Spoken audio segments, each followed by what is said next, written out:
Good afternoon and welcome. I want to thank everybody who is viewing us for taking time out of your schedules to join us today. I am Byron Hobbs, and I am with Community Change Action and the Black Freedom Collective. Today, we are joined by four dedicated and thoughtful Black male organizers who are fighting day in and day out for Black liberation and justice.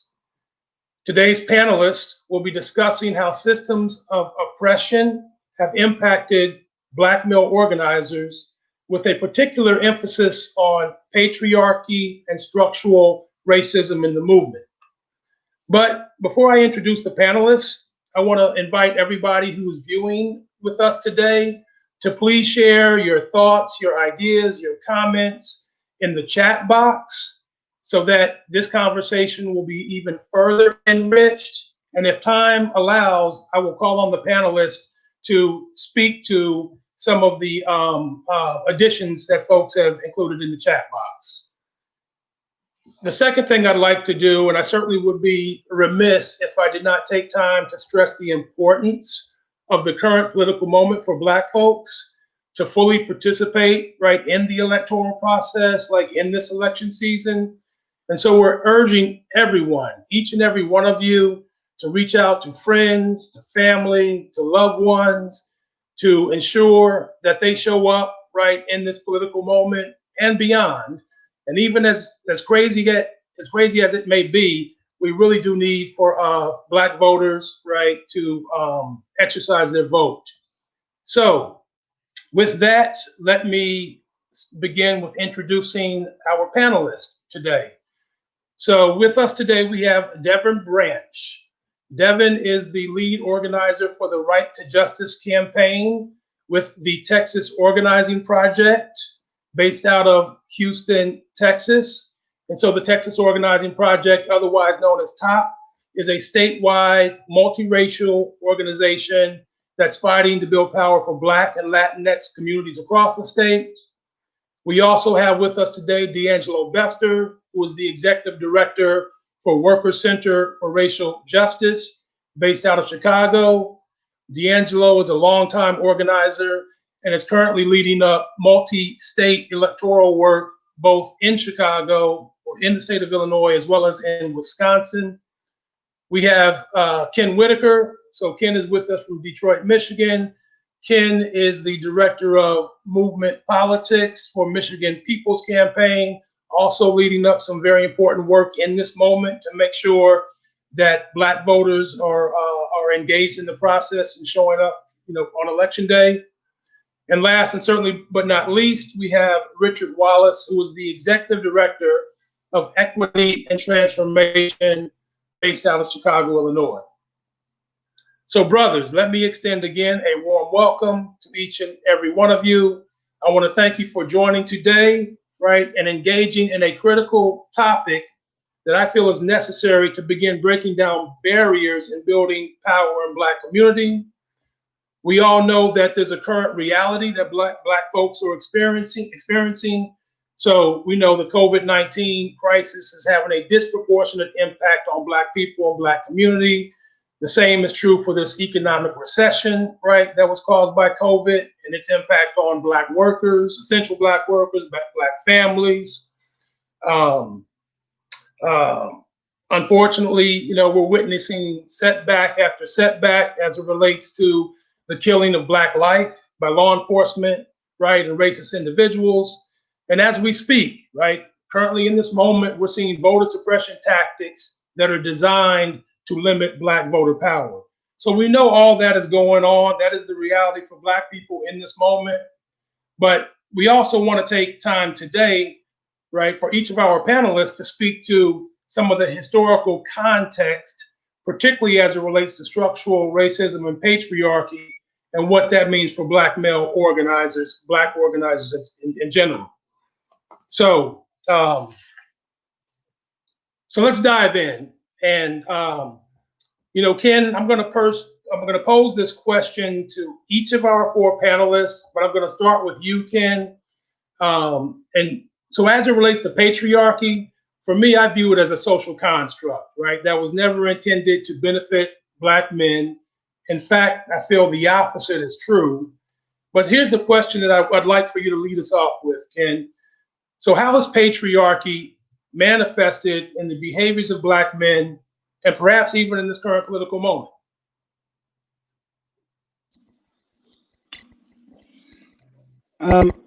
Thank you, Byron. I think that as Black men, when we walk into these organizing spaces, we tend to look for the source of power. And a lot of times that source of power is a white man. So we tend to mimic and, for the sake of survival, honestly, we try and mimic that white man and the power that they wield in these organizing spaces. But in doing so, we wind up tearing down our own and destroying our own abilities to retain the people that we reach out and touch. Mm-hmm. Okay, thank you for that, Ken. So, Richard, man, what's your take on this? What's your analysis to this question? Yeah, Byron, thanks for having me. This is a good question. I was up writing notes down to this, and I was like, I can't wait to answer. But I had to answer this from like a lived experience, right? There are numerous areas where I feel like Black men need to heal in this moment. The challenge for me in my earlier years was how to prioritize healing under the constant threat of survival.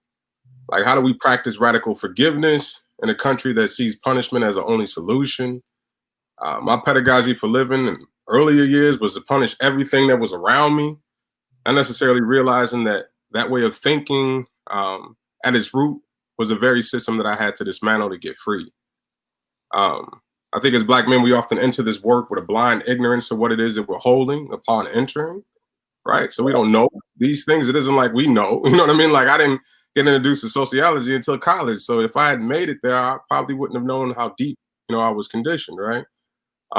Many of us are aware of that we're even holding anything at all. So when I entered this work at 26 years old, I had 26 years of conditioning that I had to transform, right? And in a world that, demands immediate gratification, right? I had to fake it until I made it. It wasn't until 2016 that I began to be open to new possibilities, and that was because of my experience at Bold. So Black Organizers for Leadership and Dignity was ran by a brilliant comrade named Denise Perry. And while I was there, that was the first time I seen grown men cry. Like, you know what I'm saying? Like freedom to be vulnerable and stuff like that, things that I think we all want to see in the world. That was my first time seeing that, right? And I think that through that process, it prepared me to be in better service to my community and also be sustainable throughout all the changes that come with being in movement work. So that, I think that is my overall answer. And I think that there has to be deeper investment, right, into spaces that curate and, vulnerability for Black men, right? We need more investment there. And when you look, people can't even find programs where they can go and be vulnerable, right? It's like either you're getting trained to be like a hegemonic leader, right? Like the Obama, type things, or you're not, right? And so there's no real spaces for like people that come from our communities to enter and be transformed. And so we need deeper investment in that space. Cool. No, I appreciate you for lifting that up, Richard, and thanks for sharing. And so Devin, I'm gonna move to you. Yeah, what's your take on this question? So I think it manifests itself differently in the community. So, for instance, in the most reactionary form, patriarchy manifests itself in the behaviors of Black men in supporting things which are contrary to their interests and opposing things which are in their interest. For instance, right now you have situations in which there are segments, though not a majority, a minority segment of Black men who oppose things like a woman's right to choose, and are supporting the efforts of the current administration and other reactionaries to take away that right, who oppose the gay liberation movement, who oppose the extension of basic human rights to the transgender community, and in doing so are upholding attitudes and notions that are rooted in a patriarchy in which you have never had a share. In fact, you were a part of the patrimony. You were part of the inherited property at one point of the patriarchs who established this society. You have no interest in defending it. But it also, so that's the most reactionary way in which it manifests itself, actually championing the things that undermine your own struggle for freedom. But it also manifests itself in other ways that were alluded to by the previous speaker, even in those who are progressive in their overall outlook, in the way in which we relate to the people we work with, in some cases unconsciously. In some cases unconsciously, we fail to recognize female leadership, or we seek to assert leadership in situations in which we really need to take a step back, because we have been conditioned to believe or to carry out in our actual practice, even if our conscious behavior isn't, or our conscious thought isn't in that line, that the man is supposed to be the leader. It's supposed to be at the center of things. And that's, that manifests itself in supporting these ideas of like the charismatic male leader, so that's how it manifests itself also within so-called progressive circles. And we need to challenge that in the same fashion that we challenge the way in which it manifests itself in its more reactionary expressions.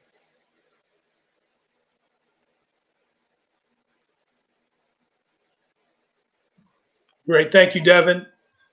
And so Deangelo, let's pivot to you. I think you and I, right, we share organizing experience, and that one, we've both been doing this for quite a while. And so I think, I'm curious, and we're all curious to perhaps your somewhat unique perspective, just given the number of years you've been doing this, as well as some of the organizations that you've been a part of. Thanks, Byron. Thanks for having me on the panel. Many of us just don't know. And like Richard alluded to, those of us, especially some of us older gentlemen, we grew up in either on the streets where hypermasculinity was what was needed in order to survive, or we grew up in, kind of old, kind of Southern traditional households where the men in the house were the center of attention. And we were never taught and trained otherwise. And then we get into movement spaces. Many of us who, like you and I, Byron, who got into movement spaces, 20 years ago, we get into spaces led by, white men. And when we were trained to act and think and behave like them. So we don't know any better. And it's been seriously detrimental to the movement. So much so that, I've been in conversations with other Black male organizers that have had, some tensions around, a lot of our queer and trans sisters, rightfully so, taking their space in the movement, and folks kind of feeling defensive about that. And there's been some tension there, and it really has caused a problem. I don't think our movement has been able to grow and progress the way I think it should have, because a lot of tension that still exists there. And so we need to move. We have to move past that as men and as a people and as a movement, if we're going to build the power needed in order to transform our communities and actually transform society.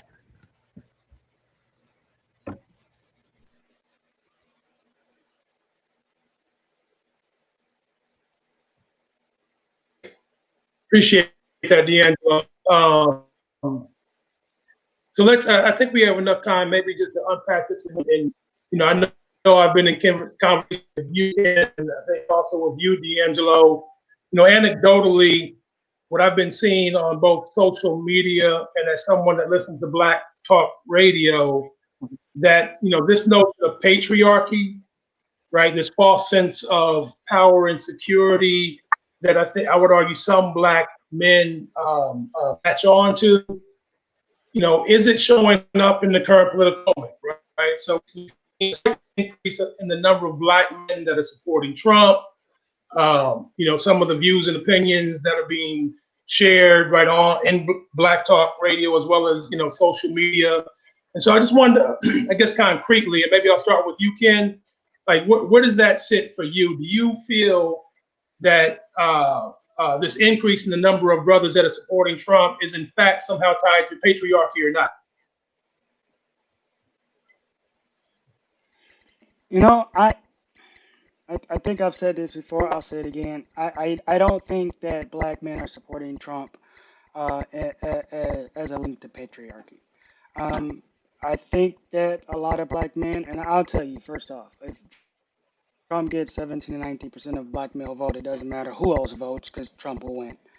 So it's important that we make sure we get our messaging correct for black men.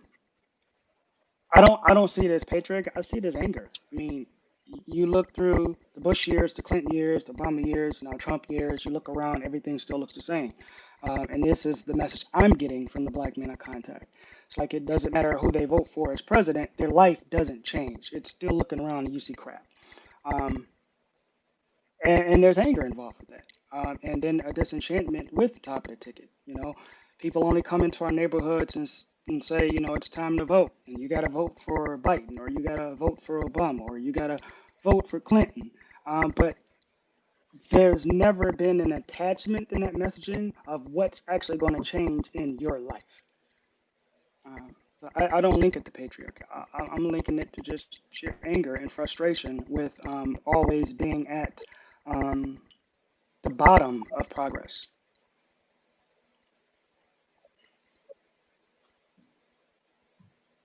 And then Deangelo, how about you? I know you know you're doing as we speak, right? Engaging black male voters in both Wisconsin and Illinois. So how is this, you know, showing up for you in the work that you're doing, if at all? Yeah, so I think it's a confluence of many things in why Trump is getting increased level of support for from black males.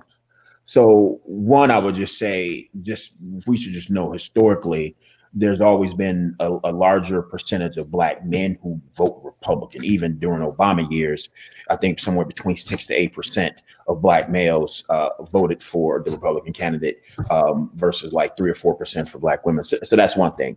Two, I think there's something that, I don't know necessarily something that Trump is saying that's resonating with black men, but a lot of his behavior, I know it's something that I would love to do. The dude literally has like ignored subpoenas, ignored the law, and stamped on the law his entire 3 years in office. And I just know as a black male who has been profiled and criminalized, and that his behavior is something that I know many of us would love to be able to do. We would love to be able to say, you know what, I'm not going to court today because I don't recognize your authority. So I think so his behavior has I think lead some of us to have some type of affinity with him. And I do think there is some level of patriarchy there. I think it played out more so in 2016 than it is now. But I definitely think there was some level of patriarchy that led 13% of black men to support Trump in 2016. I will say anecdotally, just from the conversation we've been having with black voters over the past since January, both in Illinois and Wisconsin, I don't see the support that the polls are saying. Matter of fact, from the conversations we've had with black males in Illinois as well as Wisconsin, more than, I would say, between 92 and 94% of the black males that we've spoken to are not supporting Trump. So there may be a little bit of freak out that's unwarranted just now. We'll see how it plays out. But yeah, I do. Just to close it out, I don't think that we should be. I think we should continue to engage black males and have some real deep conversations about these issues. But as it relates to the election and support of Trump, I'm not as worried about it as other people are right now. Absolutely. Do you mind if I chime in here, Byron, a little bit? Great. In this, I do think Jump it in, is Devin. important that we do recognize, though, that it is still a very marginal minority of black men who support Trump. That if 90% of black male voters will not vote for Donald Trump. So it is quite, and did not in the previous election, it is quite possible that there may be about 10%. A section of that population has personal, economic, or political interest in doing so. So there are some people who are just inclined to be somebody's token if it will help advance them one rung above the ladder, on the ladder, to get to sit still as a slave, but at least in the big house, effectively. We still have those types among our people.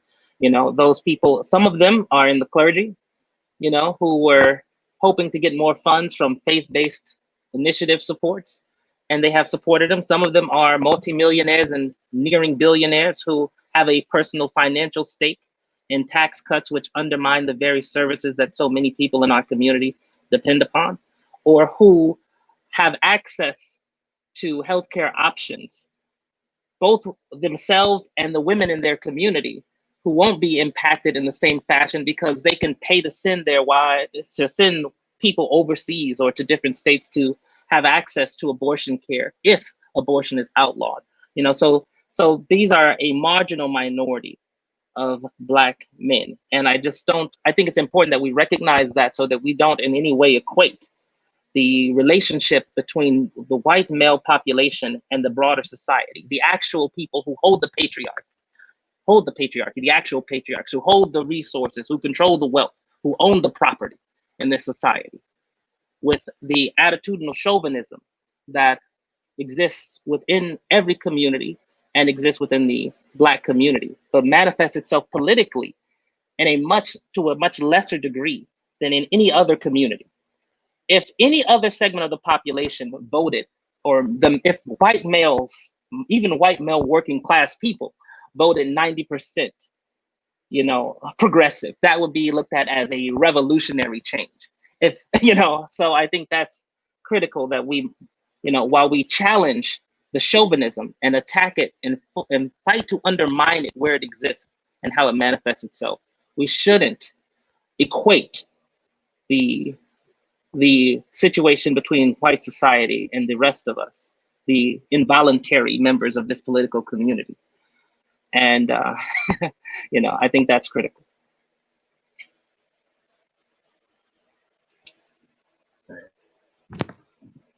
Thank you, Devin. So Rich, man, you want to get in on this? I think a lot has been, that was it. That was it, and that was really my impression is when I heard the numbers and I heard about the possible increase, we did some community canvassing, and I didn't find one person outside of a business owner that said that he was in support of Donald Trump, right? And we had hundreds of conversations with formerly incarcerated voters, everything, and no one was even mentioning Buddy. So it was just kind of like, where is this coming from? But then, I think also we got to placate we do have to go out and reach out to our folks and make sure that they vote, period, which has been a challenge, because the folks that we were trying to push and pull weren't away from the right. They were just like, can you vote? Will you vote? Are you registered?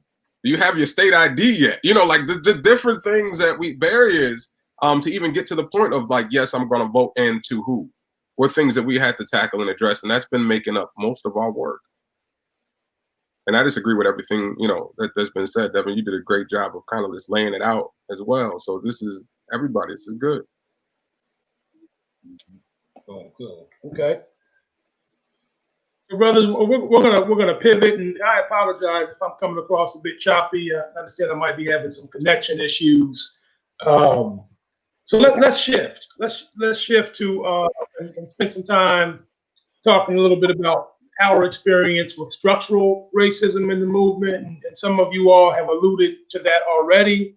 But let me just start with, first and foremost, recognize that structural racism is not limited to Black men, as we all know, right? And I think Malcolm X duly noted that structural racism impacts Black women, right, both historically and even today. So I just wanted to make that acknowledgement. But so the question that I'm posing, and I'm going to start with you, Devin, is how do we as Black male organizers challenge the ways structural racism has shown up, is showing up, specifically in the progressive movement?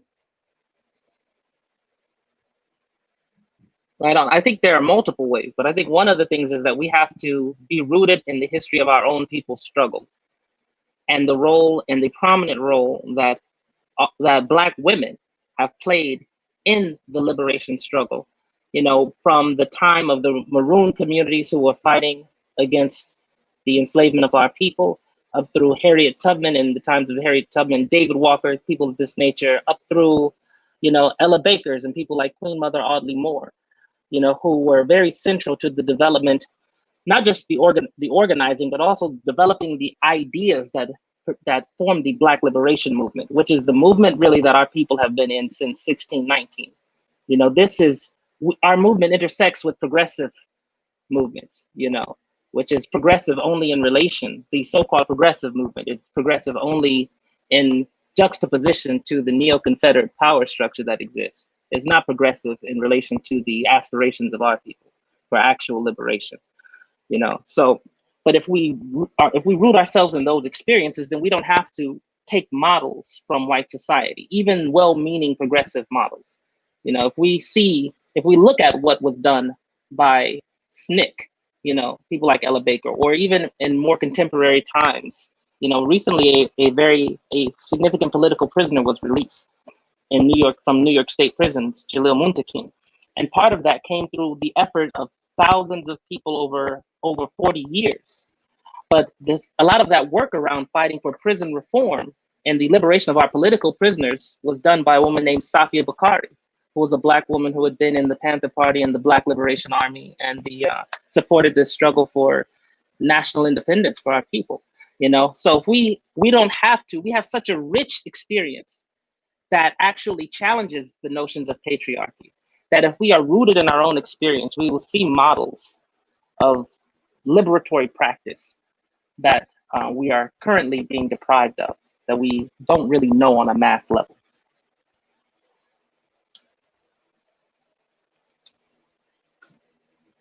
That's what's up. Thank you, Devin. Deangelo, how about you? Yeah, so when I think about structural racism and movement, I always go back to this conversation I had with this brother. His name is Robertson. He president of Color of Change. We were at a conference or something together. We were talking, and if folks that know Rashad Robinson, you always know he's dressed to the nine, like perfectly pressed suit, cool hat and everything. And we were just talking over drinks, and I'm like, man, bro, like, where you getting your suits from, man? Why you always dressed up like that? And he basically said to me, look, man, I got to come in with a 3-piece suit, a 30-page or 30-slide PowerPoint presentation in front of funders just to get half of the money that a white boy is going to get coming in with like shorts, flip-flops, and a T-shirt with a cannabis leaf on there. And I always just go back to that. Like, we got to be twice as good to get half as much. In this space. And, you know, unfortunately, it's still like that now. I am hopeful, though, that organizations that are Black led now, national groups like Community Change, which is building the Black Freedom Collective. I'm hopeful that organizations like Community Change and the Black Freedom Collective, Movement for Black Lives, are going to be able to continue to challenge this this narrative around Black folks out there that I think it still permeates the progressive movement. So yeah, I think that there's obviously still a long way to go. You know, like I said, we're still, you know, still got to work twice as hard to get half as much. But I think there's been some signs of light over the past few years that I'm really looking forward to taking advantage of some of the opportunities that have been presented.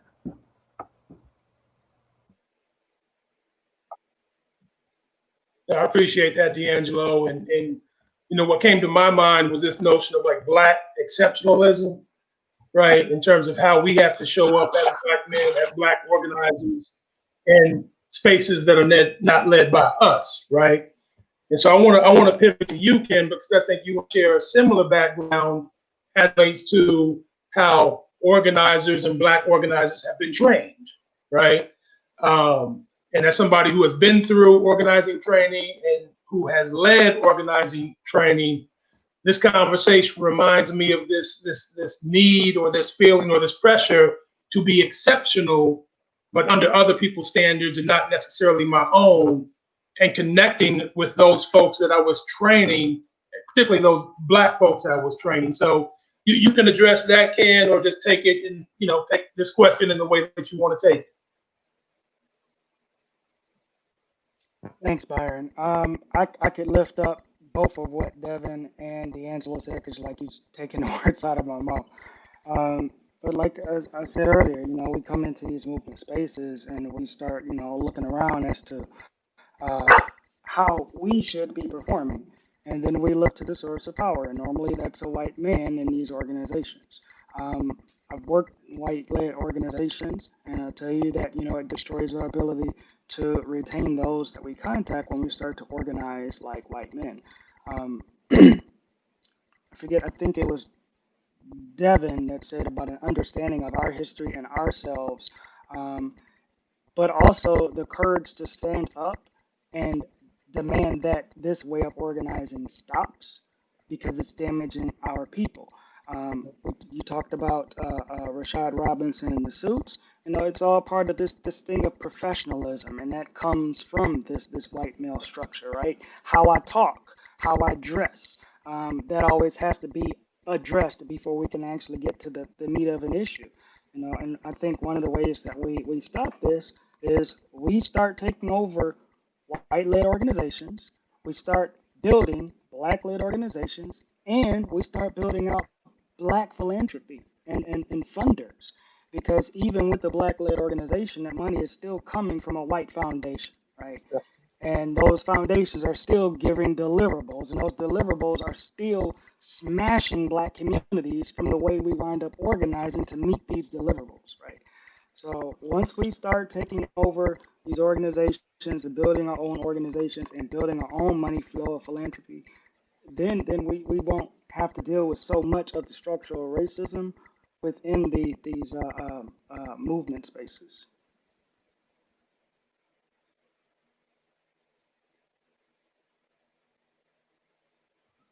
Okay.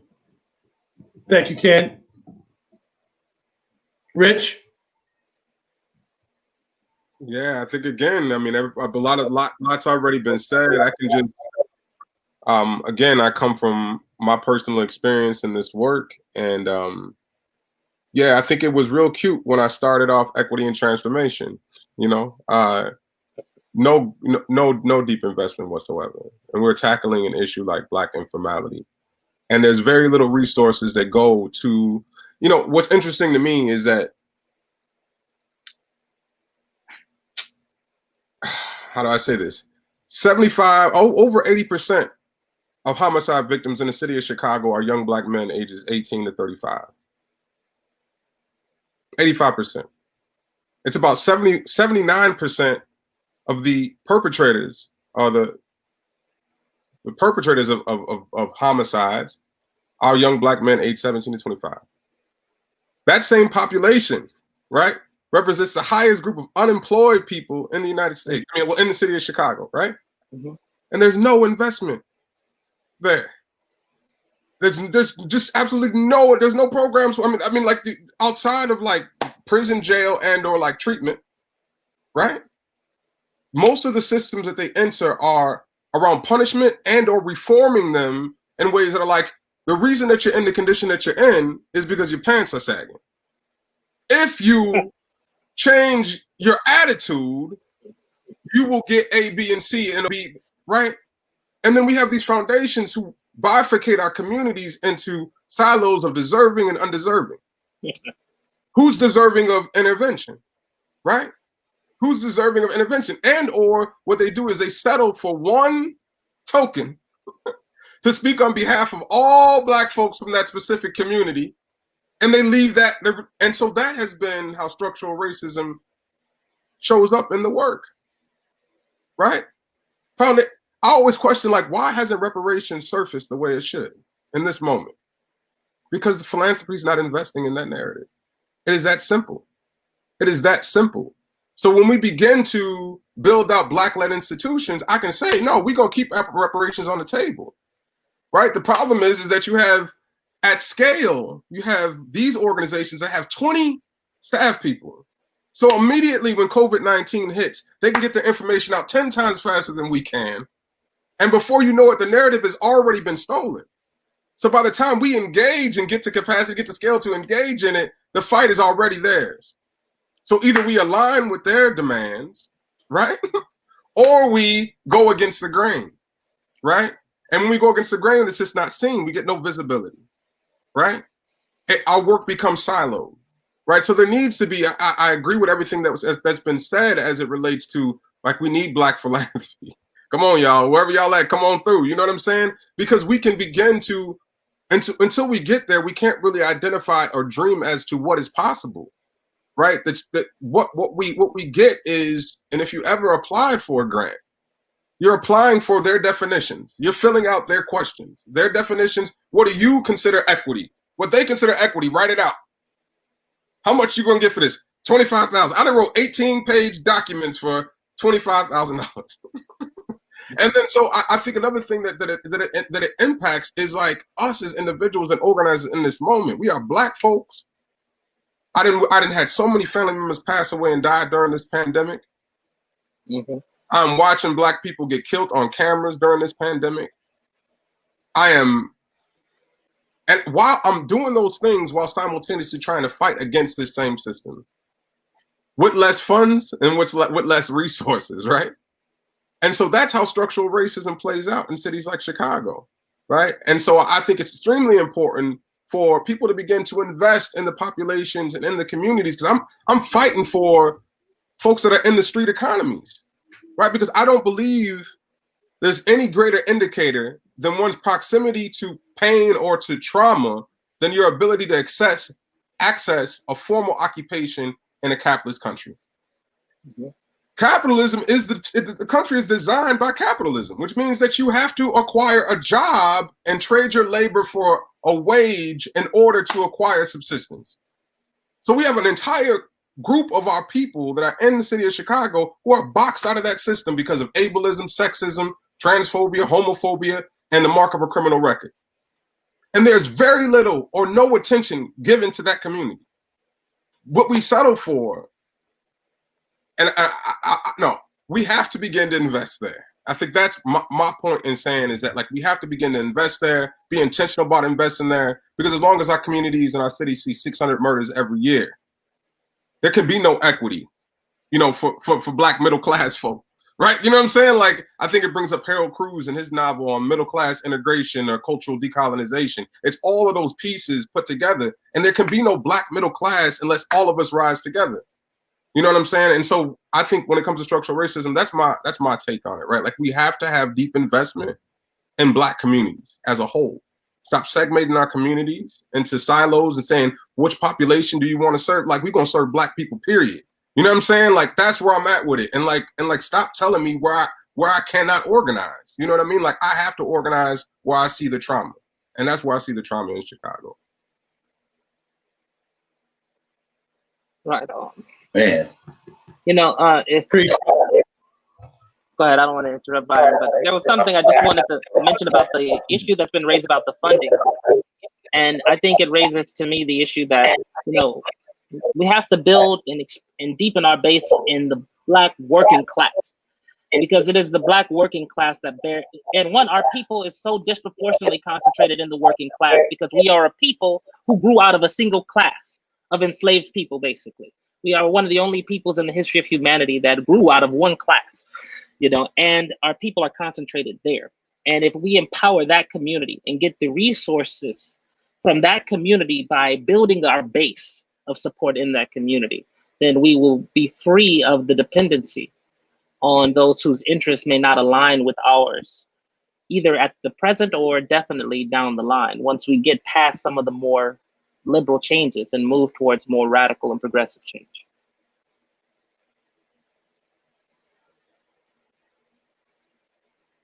Okay. Now, thank you both. Thank you, Devin. Thank you, Rich. So much of what you were lifting up, Richard, certainly resonates with me, right? Having been Chicago organizing for a number of years, and you know, the relationship that Black-led group had with, you know, the nonprofit industrial complex, right? And you know, so much of what you lifted up resonates but I think the thing that really kind of stood out to me, at least on some level, was this notion of like capacity building for Black-led groups. And so as we try, or as we need to organize our community around those things that are important to our community, there also exists that disconnect in terms of what we need to say, what we need to do in order to secure the resources to be invested in the organizations that we're leading, right? And so there's a lot more that we could say on this. We could go much deeper. And one thing that I forgot to say on the onset is that we really hope that this will be an ongoing conversation, just given the level of depth and sophistication, right? So this is not just a one-off.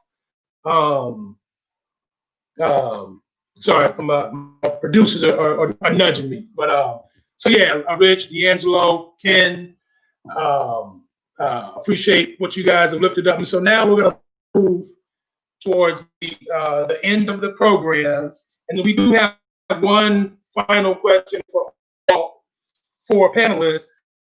Let me just invite and introduce dope organizer out of Detroit. He works for an organization called Moses, statewide organization of congregations, many of which are Black, other organizations working on a number of issues that are important to Black folks, throughout the state. Dewan is also an artist. You can check him out, right, on social media, engage in rap battles, right, in Detroit. But welcome, Dewan. I just wanted you to get anything that you have heard.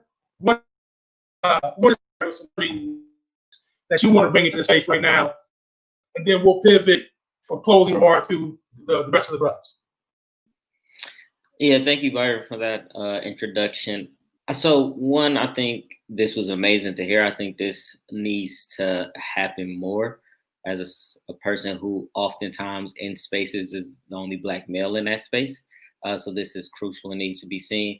But what I heard, and kind of the thing that's sticking with me coming out of this conversation, is that we should never just think that the fight is external, and like continue to remember that like a revolution is a continual process. We have to discipline ourselves too, not only internally, but in our public lives as well. And it's not just thinking that we're here to fight the boogeyman, but we have to every day stifle our capacity to become him. So that's what I'm walking away with after listening to you, gentlemen. And again, thank you all for the work. Continue to do the work, and dope. Like, people need to see this.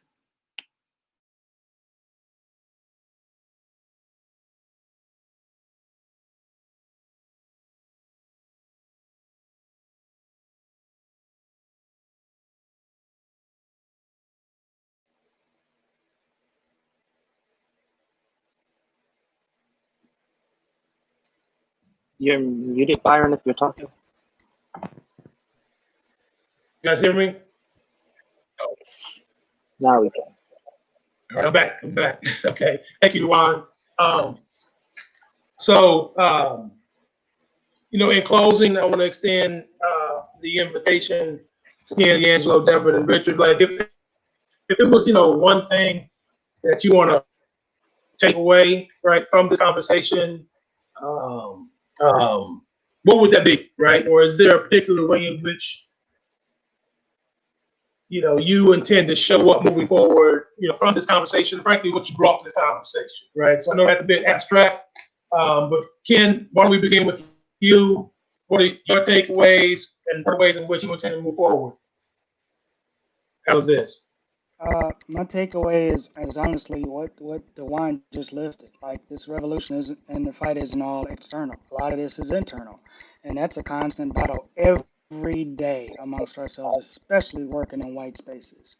But what I would want all of the viewers to take away, not just because that's what we beat the drum on here, is that we have an election. Every election isn't about the president. I tell people, flip the ballot over. It's a two-sided ballot. Start at the very bottom, because those are the issues that affect your life the most, and then work your way on up. Work your way on up. Voting is a habit. Voting is an exercise. We strengthen our muscles every time we vote so that we can flex. And as we continue to build power over time, because power is not built overnight, we can continuously flex those muscles and bring our people up. Another thing I want us to leave with is that, a lot of times we get through doors and we become that exceptional Negro and we just perform. Nah, forget that. You turn around, hold that door, put your foot in it and hold it open. Renege on the damn promises that you made to a white man or a white society or whatever. Renege, hold the door open and bring all of the damn sisters and brothers through with you.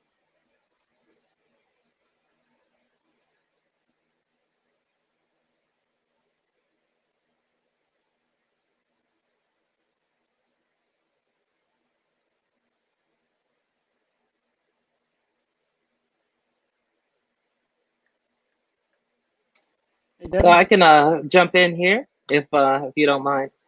So I think one of the things that I would like us to take away is that we can counter some of the imbalances of power by strengthening our collaboration and unity.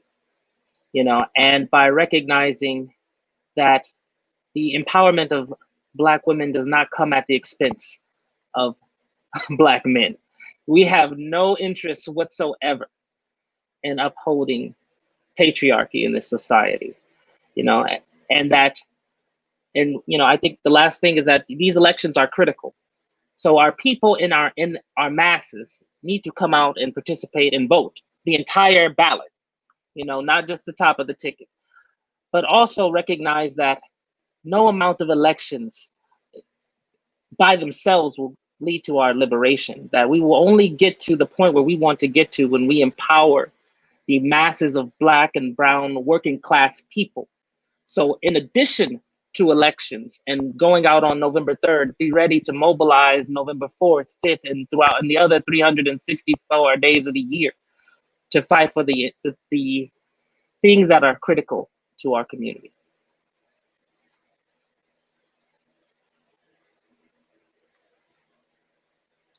It's me, Richard Wallace. I guess I'll jump in. I think closing is, it took 500 years to get us here, right? This will not be dismantled overnight. Our communities are reeling from a number of traumas associated with the police violence, the inter-community violence, all of that type of stuff. Please understand that we are doing the long walk, right? And it's going to take a lot of people to walk patiently with our people towards the destination, opposed to abandoning anyone at any particular moment. We don't have enough people to turn anybody down. We got to hold each other in this moment and move towards this North Star. And there may be some people that can sprint, there may be some people that can't walk, right? So we may have to carry some people. And I think that we need more organizations that are into that work, that are committed to the long walk that's necessary to get to this goal, this beautiful North Star, this liberation, this utopia, however you want to define it. And so, equity and transformation, that's what we're here for. And I'm excited to be on the panel with y'all. Thank you for having us.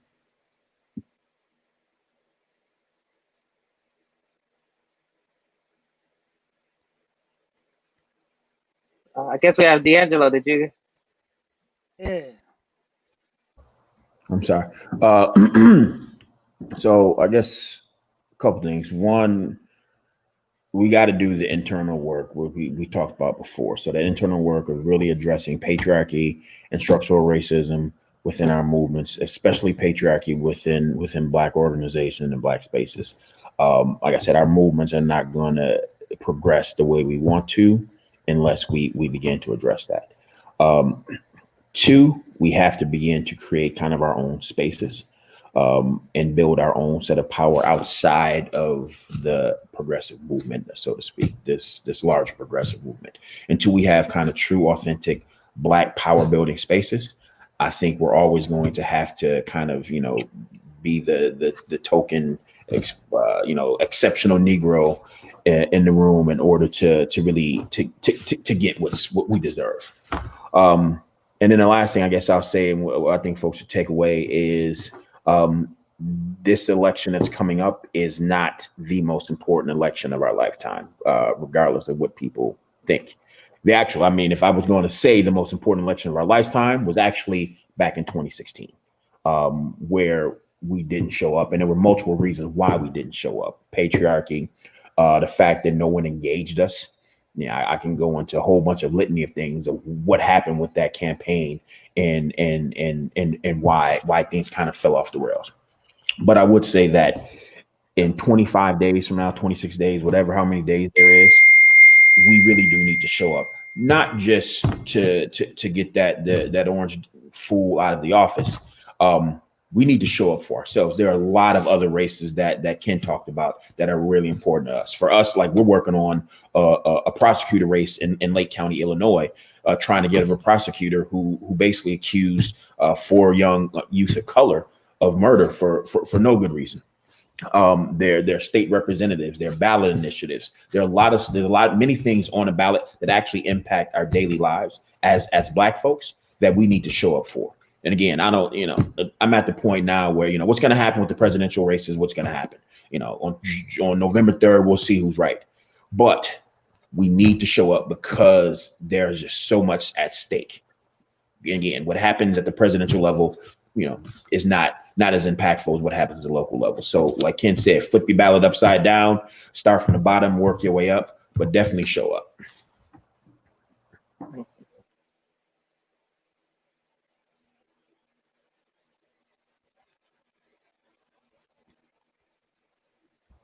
Yes, I'm passing it to the wine or Bob. Right on.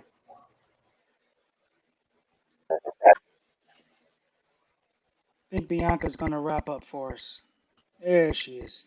Hey, everybody. Thank you. We lost Byron. So thank you so much, Byron, for sharing with us. The internet. Our internet, even our internet is second class now, seeing. See, they were like, oh, greatness is happening here. Let me make sure nobody can talk. That's what happened. But I just want to thank each of you for stepping in and holding this space, for inviting others in. There were a lot of viewer comments, people liking it, just saying hello. There were a couple watch parties that started, and you all are so powerful. And this was a conversation that is deeply necessary, that a lot of brothers have been asking for and wanting and needing, either because they're saying it with each other or because they haven't heard anyone say it out loud. And so I'm deeply appreciative to each of you for stepping into the space, for saying yes to this commitment. So just, thank you all. And one of the things that I want to say to all of our viewers as we go ahead and leave this space is that we are so excited to have you joining us. We are so excited that you've watched, that you shared your questions, that you've been given snaps and claps throughout the entire event, because it's really necessary for us to support each one of these men as they continue to step deeper into their power and create all these financial support systems that we need and that we've been asking for, not only for the now, but also from generations ago. And we also want to thank each of you that is going to be watching this later, family and friends that is talking about this after we wrap. And thank you for all of your questions and comments. We actually ran out of time, so I apologize to anyone that we couldn't get to. If you're feeling energized to join us in this movement in any way, shape, or form, we are currently doing some Black power building and having an invitation that's been put out there to share your story about what's at stake for Black people right now with this election. So not only are we asking you to share your story, but also share this type of conversation with people that you know are sitting in the middle, people that you know are sitting in a space where they are choosing to not vote or step away because they don't believe that they have the ability or the power to do so, or that it's even going to count. Because right now, as each of them have already mentioned, right now is a moment where if you don't vote, that's okay, right? But we need you to show up for each of us. We need you to show up in your homes, in your communities. We need you to do all of the powerful things that bring others into this space. I always believe that my vote counts, and I know that it matters, so I invite you to that. But I also know that many of us have been blocked from doing that. Many of us have been removed by some of our brothers down in Mississippi who are in their 80s and 90s and don't have ID. So they've been told that they can't vote. For some of our family members who have never had a driver's license because they never needed to, and they've been told that they can't get one now that they need it. And so I just want to thank each of you for being in this space, for saying yes, and thank all of you for viewing. We have another event on Thursday, October 22nd at 2 p.m. Eastern Standard Time. This is part of a series. So as we wrap, just step into power and own all of your space. Thank each of you. Thank you, everyone. Thank you, Bianca, and enough, because like everything else, there's Black women behind the scenes making it work. Hey! Thank you, brothers. Thank you, brothers. It's been an honor to sit with you, and thank you, Bianca.